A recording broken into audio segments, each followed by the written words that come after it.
মেহেরপুর সীমান্তে বিএসএফের পুশিন ঠেকাতে হিমশিম খাচ্ছে বিজিবি। সীমান্ত জুড়ে থাকা উঁচু ফসলের আড়াল ব্যবহার করার পাশাপাশি প্রতিনিয়ত নতুন নতুন কৌশল নিচ্ছে বিএসএফ। মেহেরপুর জেলা রিপোর্টার মোস্তাফিজুর রহমানের তথ্যচিত্রে ডেস্ক রিপোর্ট। মেহেরপুরের ১০৩ কিলোমিটার সীমান্ত জুড়ে সম্প্রতি কয়েক দফায় পুশিনের চেষ্টা চালায় বিএসএফ। বিজিবির তথ্য বলছে, গত জুন মাসে ৬ দফায় নারী ও শিশুসহ ৩২ জনকে বিভিন্ন সীমান্ত দিয়ে বাংলাদেশে ঠেলে দেওয়ার চেষ্টা হয়।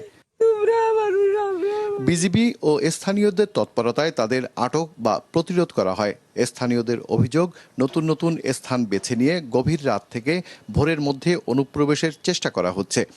যখন এক গেট দিয়ে দিচ্ছে, পরবর্তী যখন বিজিবির তৎপরতা বেড়ে যাচ্ছে, সাধারণ জনগণ তৎপরতা বেড়ে যাচ্ছে, তখন আবার চেঞ্জ করে আরেক দিক দিয়ে তারা পুশিং করার চেষ্টা করছে। এরা এত পাহারার পরেও তারা লোক পাঠাইতেই আছে।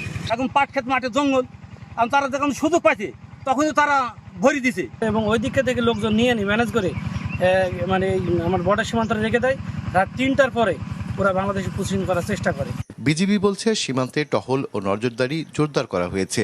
পাশাপাশি সীমান্ত সংলগ্ন এলাকায় উঁচু ফসল চাষ নিরুৎসাহিত করা হচ্ছে এবং বিষয়টি বিএসএফ এর সঙ্গে নিয়মিত বৈঠকেও তোলা হচ্ছে।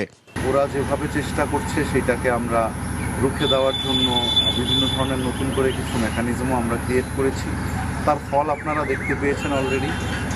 পুশিং কিন্তু এখন পর্যন্ত সফল হয়নি, আমরা কিন্তু আটকাতে পেরেছি এবং ধরতেও পেরেছি।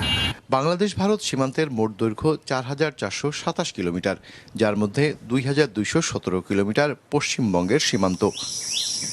মাছরাঙা নিউজ ডেস্ক।